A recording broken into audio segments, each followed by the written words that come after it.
He didn't shout, he didn't posture, he didn't perform. Miyamoto Musashi, the greatest swordsman in Japanese history, defeated over 60 men in one-on-one duels. Not because he was loud, but because he was silent. He understood something the modern world forgot. Loudness is weakness, noise is panic. The more you speak, the more you reveal. The more you reveal, the more control you give away. Musashi didn't seek attention. He created tension. And when that tension snapped, he ended you. This is the samurai code of silence. A forgotten path to dominance in a world addicted to noise. Let me ask you something. When was the last time you saw a truly powerful man shouting? Exactly. We've confused volume with strength. We've confused exposure with dominance. We think the loudest man wins, but in reality he's already lost. He's lost control over himself, over his perception, over his power. The truly dangerous men? They're not yelling. They're watching. They're listening. They're calculating. They are silent because they don't need to speak. They've already made their decision. And when they move, they don't warn you. They bury you. Strength? He had it. Skill? Unmatched. But if you asked Musashi what gave him victory time and time again, it wasn't force. It wasn't speed. It was stillness. Musashi's greatest weapon was not his sword. It was his ability to wait, to observe, and to move only when it mattered. Stillness isn't passivity, it's controlled tension. It's awareness without interference. It's action, delayed, distilled, devastating. At the age of 13, Musashi fought his first duel. He didn't arrive with armor. He didn't arrive with prestige. He came barefoot, dirty, and silent, holding a wooden staff. He didn't posture. He didn't explain why he was late. He didn't apologize for being young. He stood still and watched. The older samurai, laughing, underestimated him. And in one clean motion, Musashi stepped forward, struck, and ended the fight before it began. That was the birth of a new kind of warrior. A warrior who didn't need rage, didn't need theatrics, didn't even need a proper sword, only stillness and timing. He mastered it in every fight after. His stillness was not laziness, it was calculated readiness. Where others swung recklessly, Musashi measured. Where others paced nervously, Musashi stood motionless, breathing. Where others tried to intimidate with shouts, Musashi let his silence do the talking. And that silence made men afraid. You see, stillness is terrifying to the undisciplined because it forces them to sit in their own chaos, their own fear, their own imagination. They don't know what's coming. They don't know what you see. They don't know when or if you'll strike. That uncertainty, that psychological vacuum, it breaks people. Musashi knew this. He knew that before steel ever touched flesh, the battle was already won in the mind. If you could shatter your enemy's confidence, you wouldn't have to fight long. Sometimes you wouldn't even have to fight at all. But his stillness wasn't just tactical, it was spiritual. Musashi was a student of Zen. He trained not just his body, but his mind. He spent days in solitude, meditating in caves, painting with ink, writing poetry. His duels were expressions of presence, no past, no future, only now. Stillness became the canvas on which his genius unfolded. And here's the truth. You cannot be still if you are ruled by emotion. You cannot be still if your mind is always racing for approval. You cannot be still if your ego is louder than your awareness. Musashi killed that part of himself. He didn't just defeat opponents. He defeated himself every day.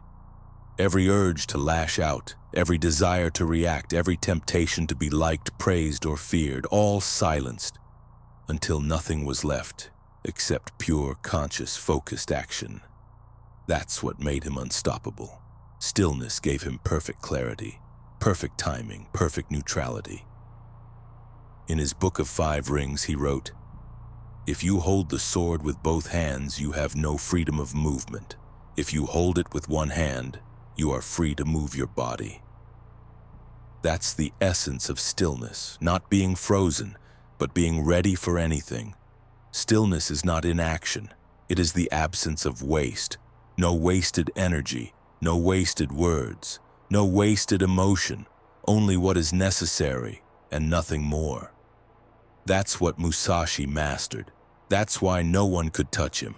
Because when you can stay still in the middle of chaos, you don't just survive it, you own it. It was the most famous duel of Musashi's life, and the most brutal lesson in psychological warfare the world has ever seen. His opponent was Sasaki Kojiro, a master swordsman known as the Demon of the West. Elegant, fast, precise, he wielded a massive blade called the drying pole. Kojiro was a celebrity warrior, confident, respected, feared.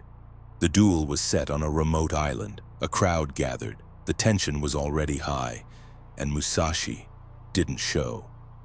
Minutes passed, then an hour, then two. Kojiro began to boil with rage, and then Musashi's boat appeared. He stepped onto the shore slowly, unarmored, casual, holding a wooden sword, carved from an oar on the way over. No apologies, no explanation, only silence. Musashi had already won, not with his weapon, but with his absence. Kojiro, insulted and emotional, struck out wildly. Musashi, calm and centered, dodged once and countered with a single blow to the head. It was over. No speeches, no ceremony, just one move, executed perfectly in the silence he created. This wasn't just a duel, it was a masterclass in stillness, strategy, and timing.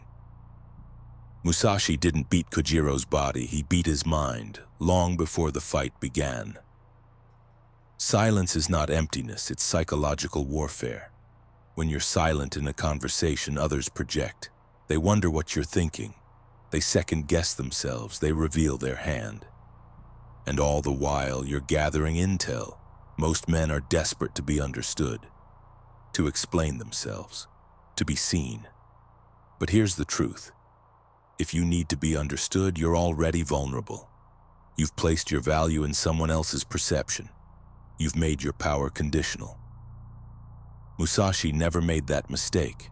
He once said, "Perception is strong and sight weak." In strategy, it is important to see distant things as if they were close and to take a distanced view of close things. Silence gives you that distance. It puts you behind the curtain, and from there, you see everything. Silence builds the inner world. Musashi wasn't just a killer. He was a philosopher, a poet, an artist. He practiced Zen. He painted ink scrolls. He meditated in caves. He wrote the Book of Five Rings, a war manual that's still studied by CEOs, generals, and warriors today. In that book, he writes, "The primary thing when you take a sword in your hands is your intention to cut the enemy, whatever the means." That kind of focus requires stillness, and stillness requires silence. He trained his mind to be indifferent to fear, praise, or death. He killed his ego before he killed his enemies. Because ego speaks, presence listens, and only in listening can you see where to strike. How silence makes you invincible. Let's be clear, silence doesn't mean weakness, it doesn't mean hiding, it means refusing to perform. Musashi didn't speak to impress, he didn't brag about victories, he didn't market himself. He let his presence speak for him. In a world obsessed with validation, silence is rebellion. When someone insults you and you stay calm, you win. When someone pressures you and you don't react, you win.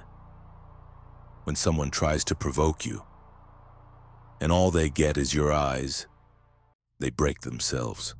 That's what Musashi meant when he said, "The path that leads to truth is littered with the bodies of the ignorant." He wasn't just talking about swords, he was talking about discipline, mental stillness, emotional restraint. Let's bring this into your world, now. 1. In conflict, say nothing first. Silence forces the other person to expose their intent. Most arguments are lost by the man who speaks first. 2. In business or negotiation, listen more. Let others overcommit. The more they speak, the more leverage they give you. 3. In dating, don't overshare. Don't explain who you are. Let mystery do the work. 4. In failure, don't complain. Handle losses in silence. People respect what you endure quietly far more than what you explain loudly. 5. In success, never announce your next move. Let your silence scare them. Let your results slap them. Why the loud are always weak. Loud men want applause. Silent men want control. Loud men chase attention. Silent men make themselves unforgettable. Loud men live in fear of being ignored. Silent men live in power because they don't need to be seen. Noise is often insecurity in disguise. It's emotional leakage. It's desperation dressed up as confidence. But silence? Silence is mastery. And the more you master silence, the less anyone can use your words against you. Final lesson from Musashi. Musashi's life was not glamorous. He lived in dirt, ate alone, wandered through mountains, fought wars, studied the way of strategy, not for wealth, not for fame, but for mastery. His final work, Dokkōdō, The Path of Aloneness, was written just days before he died. It was a list of 21 principles. Among them, do not seek pleasure for its own sake. Be indifferent to where you live.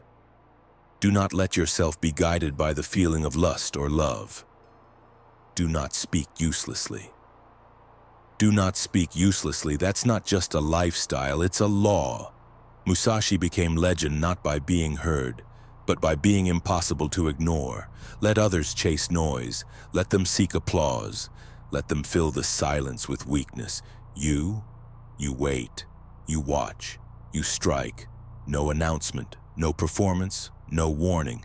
That is the samurai code of silence, and if you live by it, no one will see you coming.